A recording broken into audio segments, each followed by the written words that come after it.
আমি 10 পয়সা দিয়া, একের কসম আল্লাহর, আমার পুরা মনে আছে, আমি 10 পয়সা দিয়া 3টা সুপার বিস্কুট, এই পয়সাওয়ালা যে বিস্কুট, ছোট ছোট সুপার বিস্কুট না, বিস্কুট, এই 10 পয়সা দিয়া 3টা সুপার বিস্কুট আমারে দোকানদারে দিছে। আমি ওই 3টা বিস্কুট পানি ভিজাইয়া খাইয়া এরপরে পড়তে গেছি। তো সেই অভাবের সংসারে বাপ আমগরে বড় করছে। আজ যখন আমরা 5 ভাই, আমাদের আলাদা বাড়ি আছে, ঘর আছে, আজ অনেক টাকা আছে, অনেক টাকা। আজ যদি বাপ থাকতো তো 10টা মুরগি যদি এক লগে জবাই করে পারতাম, খাওয়াইতাম, কোনো অসুবিধা হইতো না আমার। আজ তো আমার সব আছে, আজ তো আমার অনেক টাকা আছে বাপ, কিন্তু আমার বাপ তো নাই। বাপ আমার 2015 সালেই কবরে চলে গেছে। তাইলে বন্ধু, দুনিয়া শেষ করা যায় না, দুনিয়া ভোগ করা যায় না দোস্ত। হায়াত নষ্ট না করা, জিন্দেগি নষ্ট না করা। প্রত্যেকের কাছে অনুরোধ করলাম, ওমা হাদিহিল হায়াতুদ দুনিয়া ইল্লা লাহবু ওয়া লাইব ওয়া ইন্নাদ দারাল আখিরাতা লাহিয়াল হায়াওয়ান লাউ কানু ইয়ালামুন। আল্লাহ বলে, বান্দা শোনো, দুনিয়ার জীবন শুধুই তামাশা, শুধুই খেলাধুলা। ওয়া ইন্নাদ দারাল আখিরাতা লাহিয়াল হায়াওয়ান, আখিরাতের ঘর, জান্নাতের ঘর বান্দা, সেটাই কেবল জীবন, সেটাই কেবল বেঁচে থাকা। লাউ কানু ইয়ালামুন, যদি তুমি বুঝতে, যদি বুঝতে। ছেলেরা, হায়াত নষ্ট করে দিও না বাপ। কাজে লাগাইলেও যৌবন শেষ হয়ে যাবে, কাজে না লাগাইলেও যৌবন শেষ হয়ে যাবে। অমিনকুম মান ইউতাওয়াফা মিন ক্বাবল, আল্লাহর ওয়াদা বাপ, হায়াত নষ্ট করে দিও না। একটা মানুষ সুস্থ সবল মুসলমানের বাচ্চা, তুমি তাগড়া জওয়ান, তোমার দ্বারা পৃথিবী গড়বার কথা, তোমার দ্বারা দেশ করবার কথা। এই তোমরা যারা এখানে লেখছো শিকড়ের বন্ধন, করম আলীর বংশ, আমি শিকড়ের বন্ধন জিজ্ঞেস করতে চাই। শিকড় যে না ভুলে, সেই শিকড় চিনে, যাদের মাথার চুল বাবার মতো না, দাদার মতো না, ইসলামের মতো না, আলেম ওলামার মতো না, তোমার শিকড়ের সাথে কোনো সম্পর্ক নাই। মিথ্যাবাদী তুই বেটা।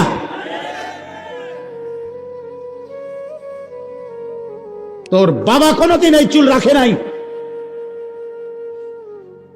কথা বলেন না কেন? এটা শিকড়, তুমি শিকড় ছিঁড়ে ফেলছো। শিকড় কাগজে লিখলে হবে না, প্রমাণ করো তোমার শিকড়।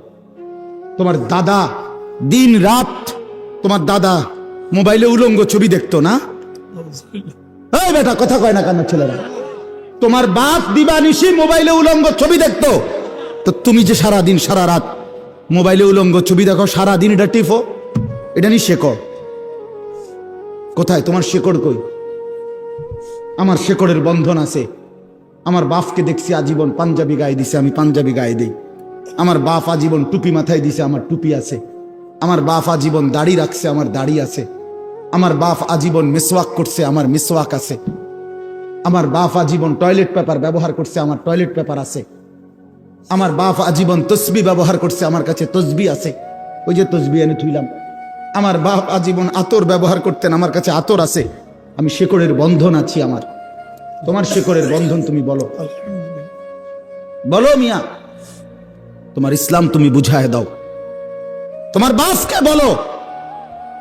আমি তো অসংখ্যবার বলছি, তোমরা যারা সিনেমার নর্তকীর ছবি, নাচ গান, জিনা ব্যভিচারের দৃশ্য দেখো, এই বাপ, তোমরা এক পবিত্র মুসলমান মায়ের 2 বছর দুধ খাইয়া বড় হইছিলা। তোমরা ওই নর্তকীর হাতে বড় হও নাই, মায়ের হাতে বড় হইছো তোমরা। তুই বেটা নর্তকীর সন্তান না, তুই এক মুসলমান মায়ের সন্তান। তুই মাকে ভুলে গেলি কেন? এই বেটা, মাকে ভুলে গেলি কেন? বাবাকে ভুলে গেলি কেন? আল্লাহকে ভুলে গেলি কেন? ইয়া আইয়ুহাল ইনসান মা গাররাকা বিরাব্বিকাল কারীম। হযরত মাওলানা তারেক জামিল সাহেব, পাকিস্তানের দাওয়াত ও তাবলীগের বিশ্ববিখ্যাত মুরব্বী, উনি এই আয়াতের এইসা শানদার তর্জমা বলছিলেন।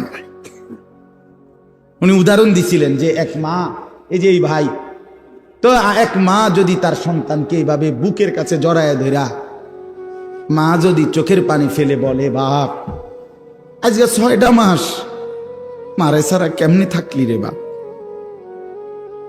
এক মা যদি বলে, কল্পনা করেন তো, আজকে 6টা মাস বাপ একটা ফোন করলি না, মার একটা খবর নিলি না, এ কথা বলে যদি কোনো মা কাঁদা দেয়, আচ্ছা পাথরের মতো দিল সন্তানের কলিজা কি আর বাদ মানবে? হ্যাঁ, হযরত মাওলানা তারেক জামিল সাহেব বলে, আল্লাহ যেন এরকম বুকে কাছেটাই না, মাথায় হাত বুলায়া আল্লাহ যেন বলে, আনিস আজ একটা বছর কোনদিন আমার ফজরের নামাজে সেজদা দিয়ে না থাকতে পারলি কেমনে রে বাপ? কি জবাব? হ্যাঁ, আল্লাহ যদি বলে রাত 11টা বাজে ঘুম থেকে তুলে, আনিস আজকের সারাটা দিনে এক ওয়াক্ত নামাজ না পড়ে আমারে ভুলে কেমনে রে থাকতে পারলি? কি জবাব দিবা যুবক? কি বলবেন? ওই মা আপনারা যারা নামাজ পড়েন নাই, আপনারা কি বলবেন? বোন আপনারা যারা বেপর্দা, আপনারা কি বলবেন?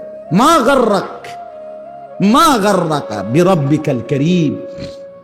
আল্লাহ বলে, হে মানুষ, আমার মতো দয়ালু মেহেরবান মনিব থেকে কে তোমারে আলাদা করে দিল?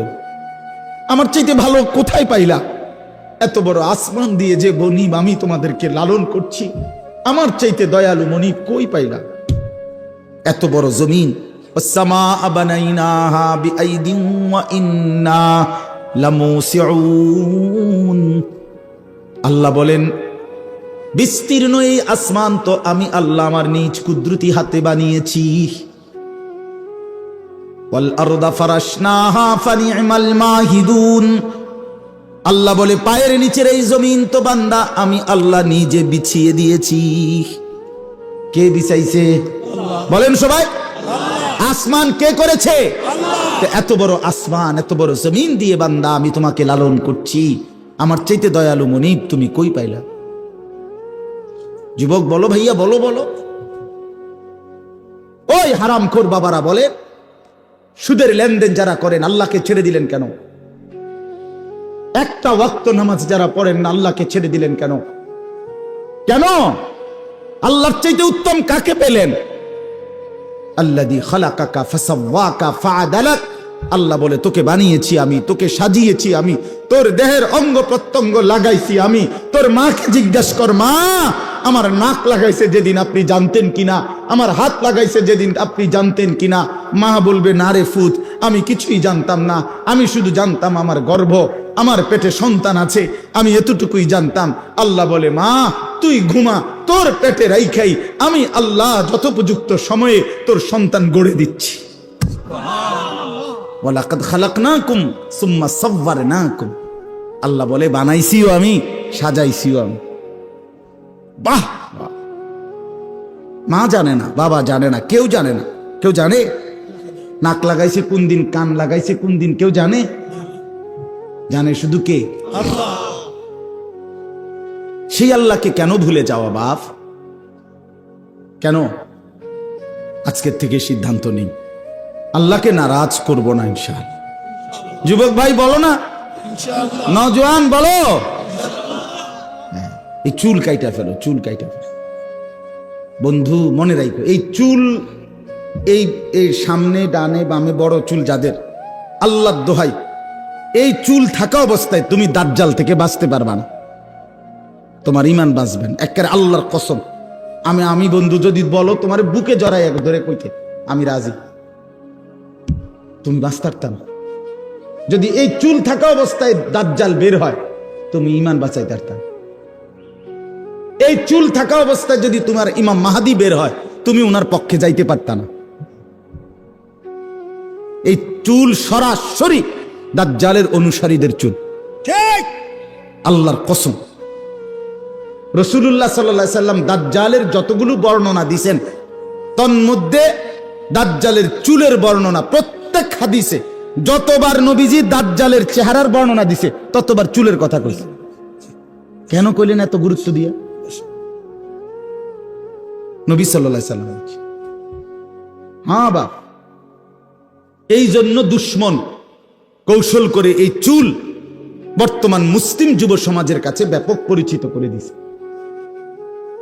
এই বিকৃত কাটিং এর চুল, মানে চুল তো আমরাও কাটাইছি ছোটবেলা, যৌবন তো 18-20 বছর বয়সের হায়াত আমরাও তো পার করে আসছি, সেলুনে তো আমরাও বহুবার গেছি, কিন্তু এত রকমের চারদিকে কোবাইন্না কাটিং চুল এটি তো আর দেখছি না আমি। এগুলা মূলত সাফাতি দিয়া কোবাইছে এগুলার, এই যে ছবিগুলো লাগানো থাকে না, এরা নির্দিষ্ট কোনো জায়গায় ফিড়াফিড়ি লাগছে, মারামারি, আর ওরা আচ্ছা তরে সাফাতি দিয়া মাথাত কোপাইছে কতক্ষণ, যার জেন দিয়া কোপ পড়ছে এনদের সিলাই লাগছে। সিলাইয়ের কারণে চুল প্রথম উঠাইছে, যে সিলাই করতে হলে চুল কি করতে হয়, সরাই ছাঁচতে হয় না, সাচ্চা যখন সিলাই দিছে, পরে যখন সিলাই খুলছে, সিলাই তো খুলছে, এটা মিলছে, কিন্তু চুল আর ওঠে না, কারো এন দিয়ে ওঠে না, কারো এদিক দিয়া, কারো এদিক দিয়া। এখন কি করা, তো তারা সিদ্ধান্ত